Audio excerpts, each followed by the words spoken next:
예, 전에 못 뵀던 분들도 많이 뵙게 돼서 또 무척 반갑습니다.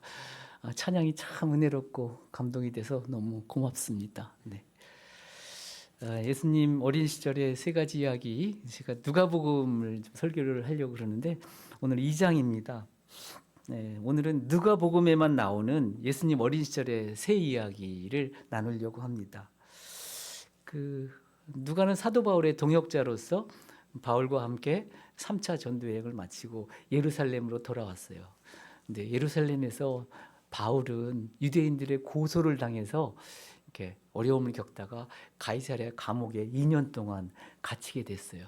그동안 누가는 예루살렘에 머물면서 다양한 사람들을 만나면서 이 복음서를 쓸 생각을 하고 많은 자료를 수집했던 것으로 그렇게 예상이 됩니다. 특별히 예수의 모침 마리아를 만나서 예수님의 어린 시절에 관한 이야기도 듣고 복음서에 적합한 이야기들을 이렇게 선택해서 누가복음을 기록했을 것으로 보입니다. 누가복음 1장에서는 처녀 마리아가 임신할 때 태몽 같은 이야기들을 기록한 것이 있었습니다. 오늘 2장에서는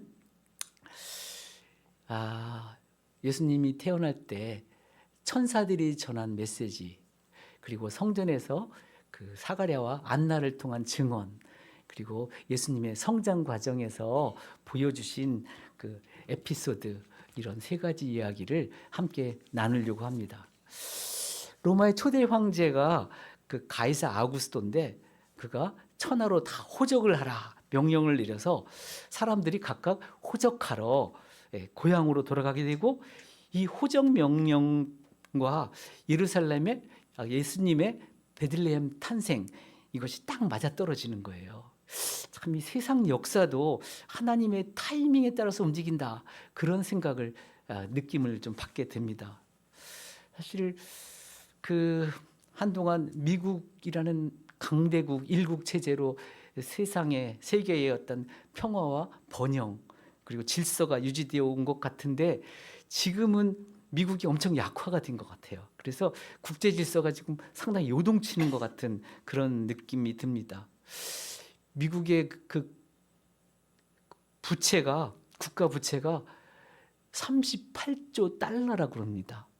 우리나라 1년 예산이 얼마냐면 677조 달러로 하면 4,740억 불이라고 그러는데, 우리나라 1년 예산의 80배, 우리나라가 80년 운영할 예산을 빚으로 갖고 있는 나라예요. 그런데 미국 달러는 기축통화라서 계속 달러를 찍어내면 되니까 유지가 되는 것 같습니다.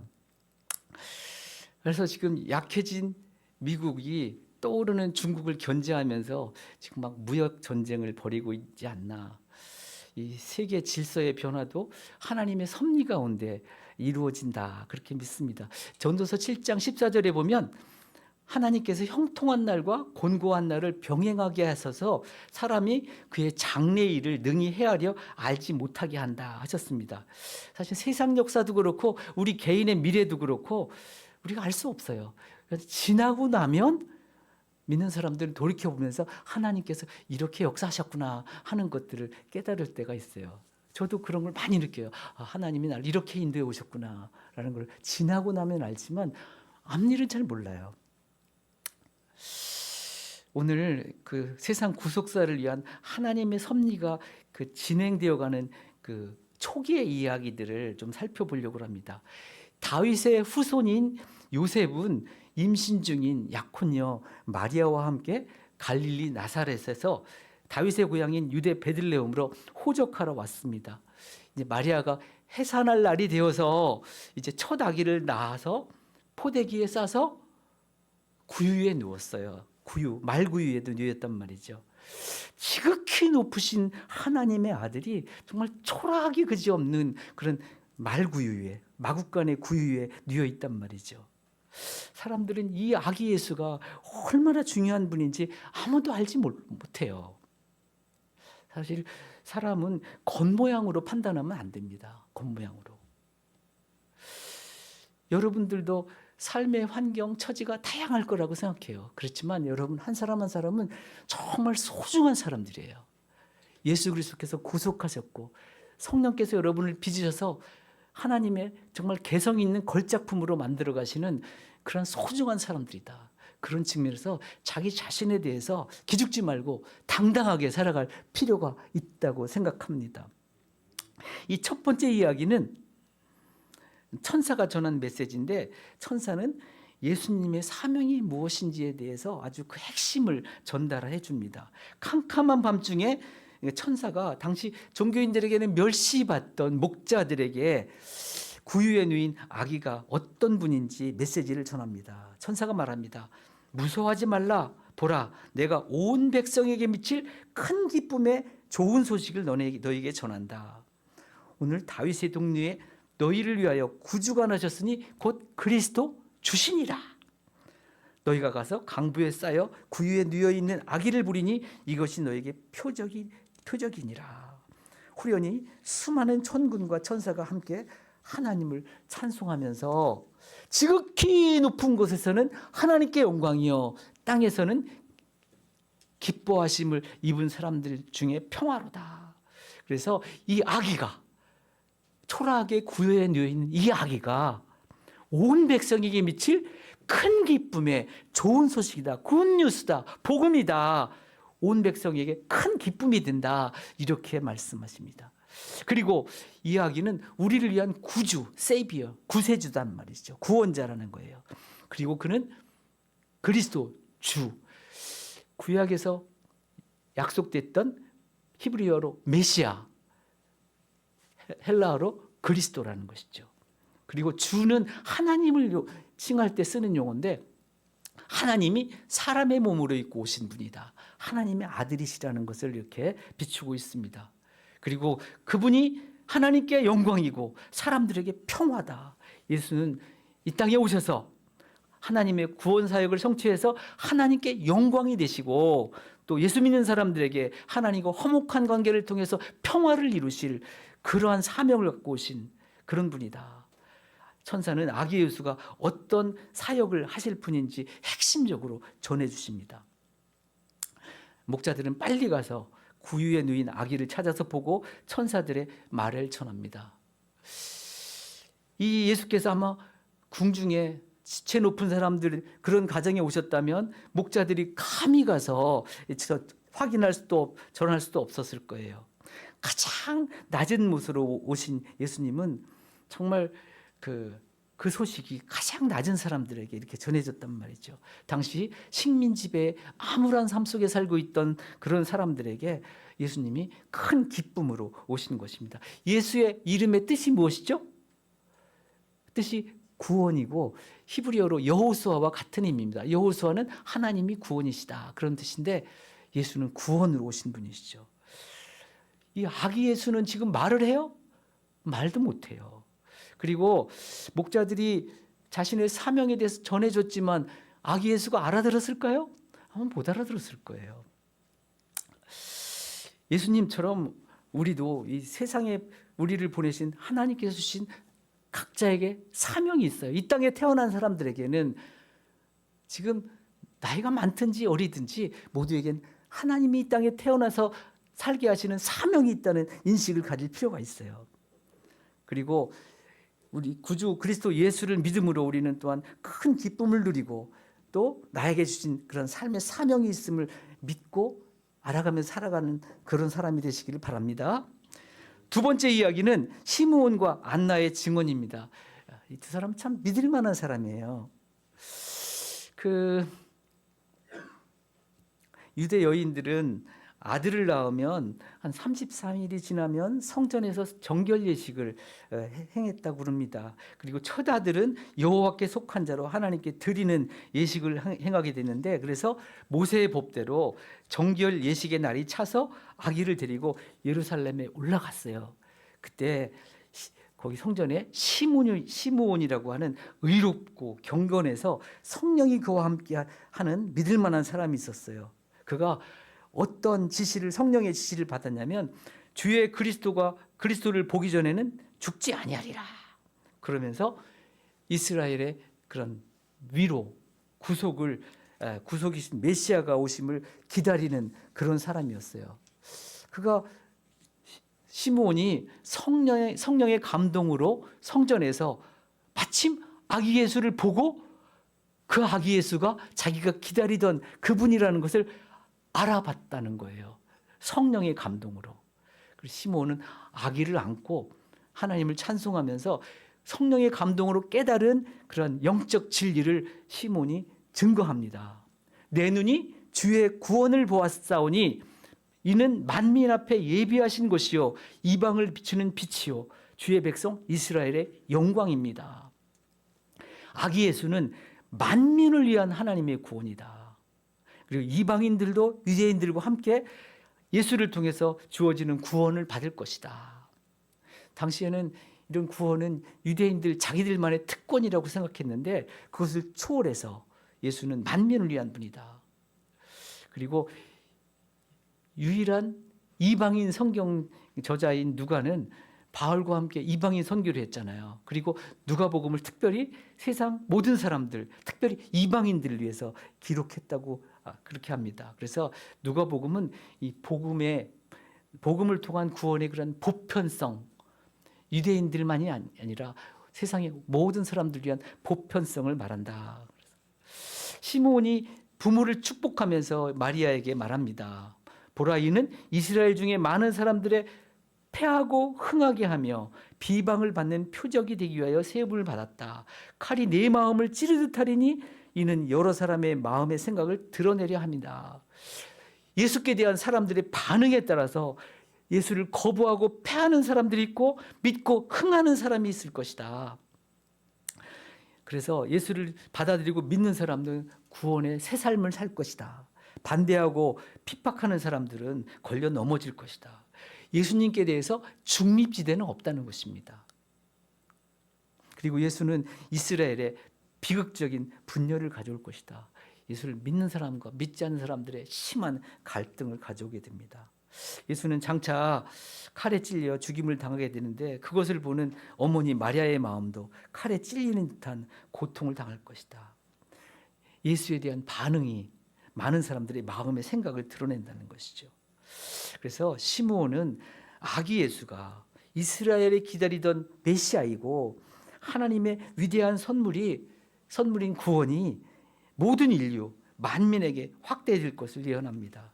그리고 구원을 받는 여부는 각 사람의 반응에 따르는 것이다.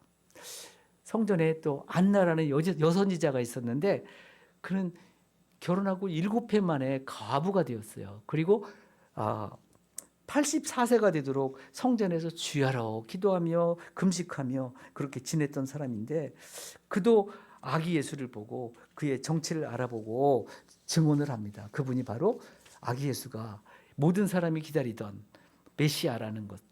메시아는 종말의 구원자다. 그것을 증거를 합니다. 우리도 살아가면서 사람들을 통해서 영향을 받고 또 자기의 소명을 깨닫기도 해요. 저는 목사가 되기 전에 아주 젊었을 때부터 회사의 본부장으로 있으면서 월요 모임 때마다 제가 자주 설교를 했습니다.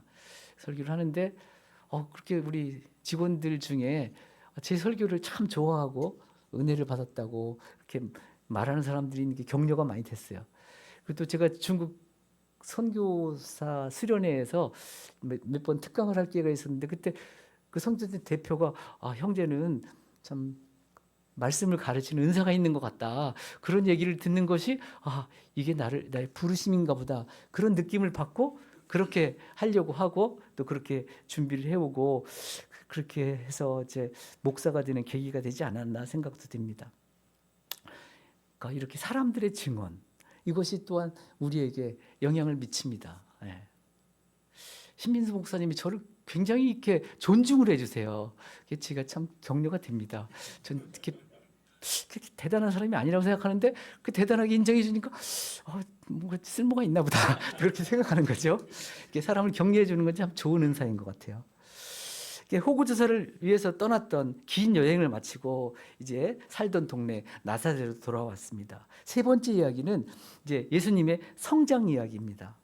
이스라엘의 3대 절기가 유월절, 칠칠절 오순절이라고 하죠. 초막절. 이때는 유대 남자들은 각 지역에서 대규모로 순례단을 조직해서 예루살렘으로 갑니다.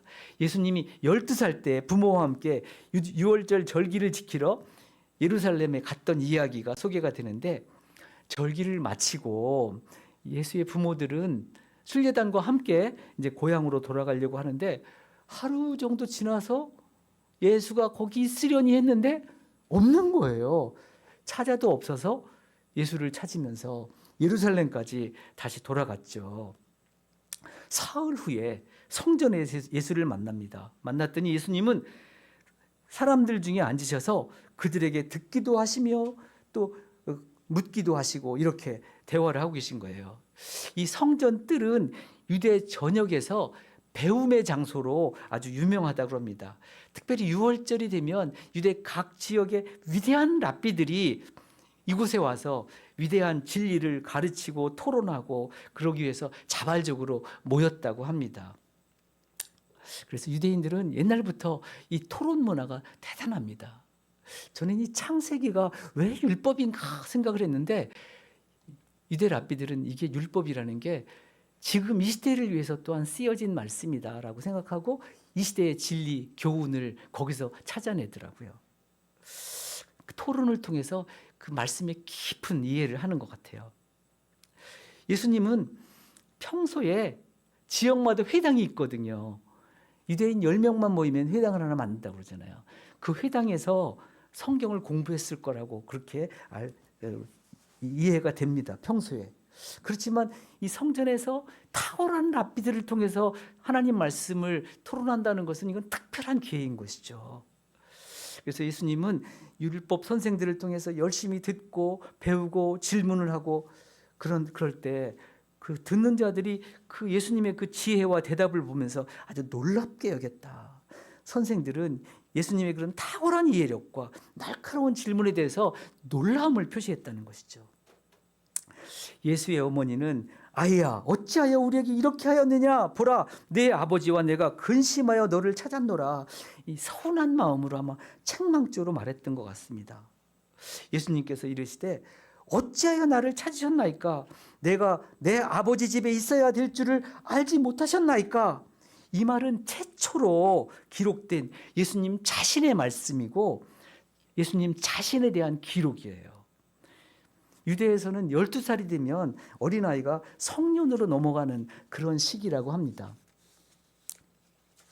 예수님은 내가 육신의 아버지와 함께 있지 않는다면 영적인 아버지의 집인 성전에 있을 줄을 당연히 알 줄 알았다라고 얘기하면서 어머니의 반응이 아주 의외라는 듯이 그렇게 보입니다.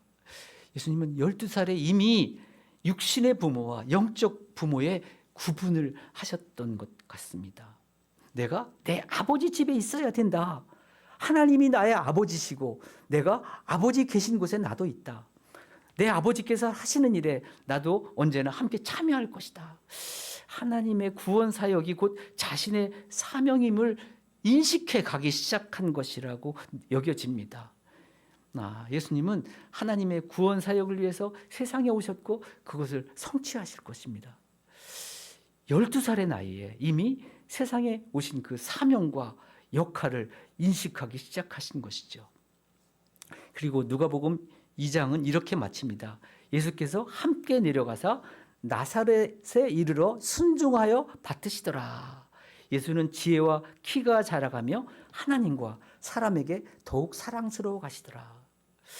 예수님의 12세 이후로 30세까지 18년의 삶은 알려진 게 없습니다.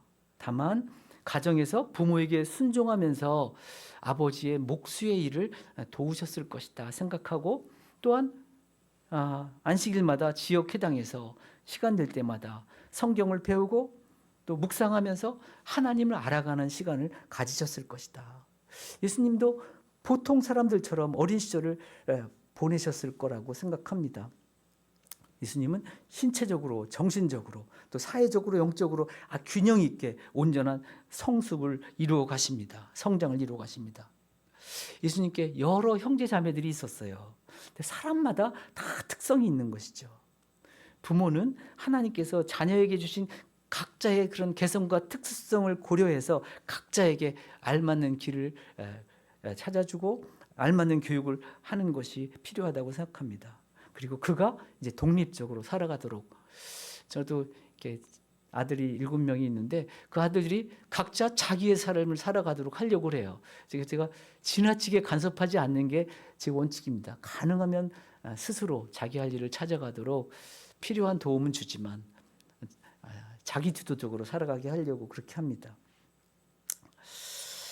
예수님은 이렇게 온전한 성장 과정을 거치면서 이제 성년 사역을 위해서 준비되어 가시는데, 성경을 깊이 배우고 묵상하는 충분한 시간을 성장하면서 30세까지 가지셨을 것이다. 예수님의 성장 기간은 당신의 사명을 수행하기 위한 준비를 갖추는 시간이었다.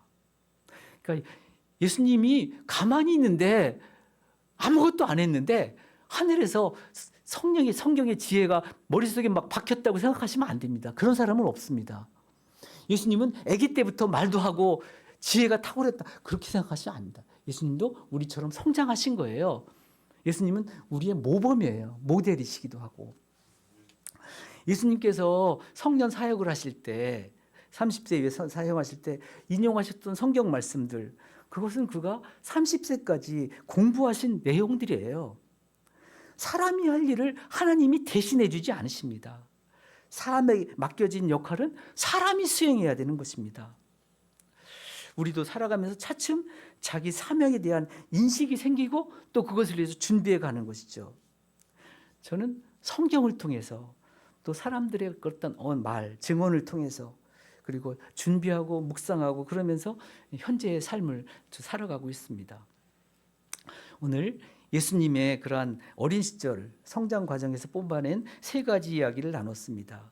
천사는 예수님이 온 백성에게 미칠 큰 기쁨의 좋은 소식이다. 예수는 구주, 그리스도, 주이시다.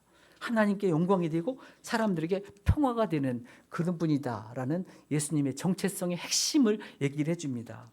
그리고 시므온과 안나는 예수님에 대해서 증언해 줍니다. 그가 만민을 위한, 이방인과 유대인 모두를 위한 하나님의 구원이시다. 예수님에 대한 반응에 따라서 구원을 받는 자도 있고 또 넘어지는 자, 패하는 자도 있다. 예수님은 비방을 당하고 이제 칼에 찔려 죽으시게 되고, 예수님의 어머니도 그런 고통을 겪을 것이다. 여선지자 안나도 예수님이 메시아임을 증거했습니다. 예수님의 성장기 에피소드를 통해서는 12세에 이제 자신의 사명을 인식하기 시작하시고 30세까지 부모를 돕는 생활을 하시면서 또 성경 공부에 몰두하시면서 공생의 사역을 잘 준비해 가셨다. 예수님이 세상에 오신 목적은 탄생 때부터 분명했지만 성장하면서 차츰 인식하고 그것을 위해서 준비해 가신 것이죠. 우리 각자도 하나님께서 그냥 허투루 이 땅에 보내신 게 아니에요. 각자에게는 하나님이 주신 그런 사명이 각자에게 있습니다. 우리가 차츰차츰 깨달아가는 것이죠. 성경을 통해서 깨달아가고 또 사람들을 통해서 깨달아가고 환경을 통해서도 깨달아가는 거죠. 차츰차츰. 그리고 거기에 맞게 준비하는 것입니다.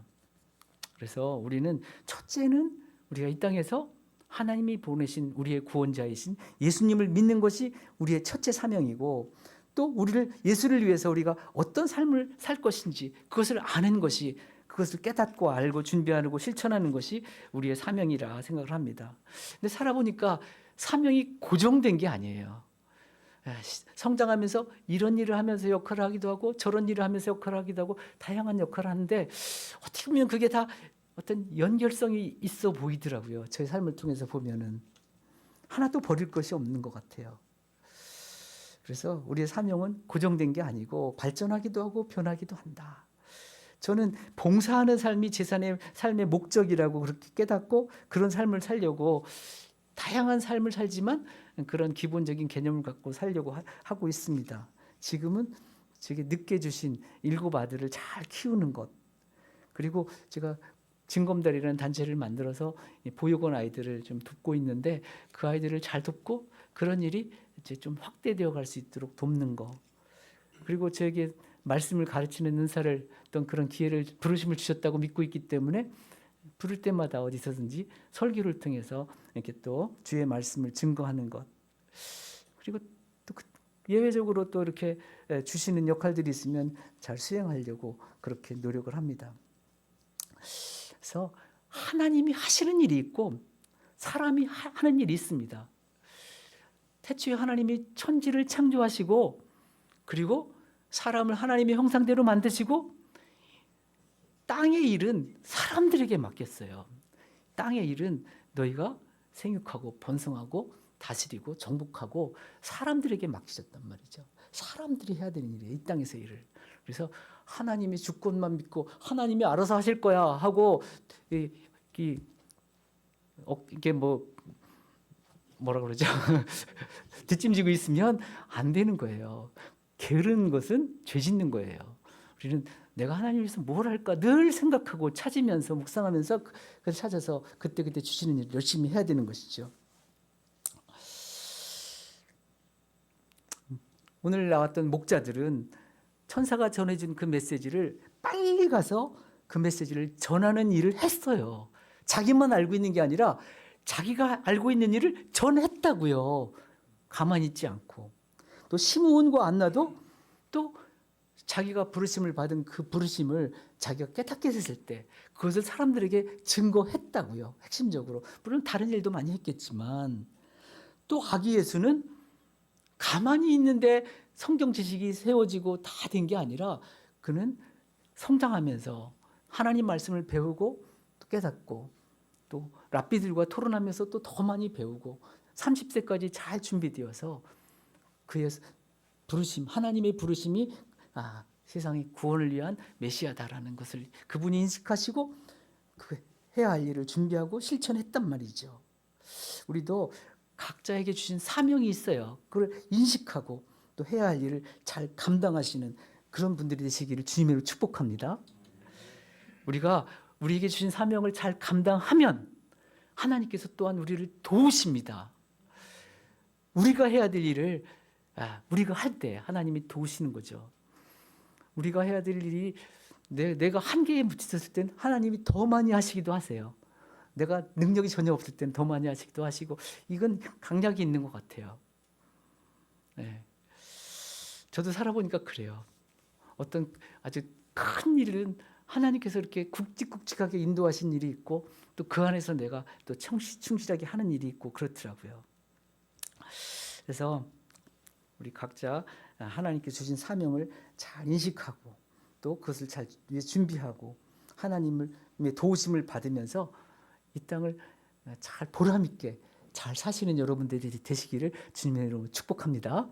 아울러서 사는 날 동안 주님과 동행하면서 우리에게 보장된 큰 기쁨을 누리시며 예수로 말미암는 큰 기쁨을 누리시며 또한 평화를 누리시며 예수 믿는 사람이 너무 갈등 많이 하고 염려 많이 하고 고민 많이 하는 거는 올바른 삶은 아닌 것 같아요. 예, 상황은 어렵더라도 근본적으로 우리에게 주신 평화가 있어요. 하나님을 믿는 평화를 누리며 기쁨을 누리며 살아가시는 여러분들이 되시기를 주님의 이름으로 축복합니다.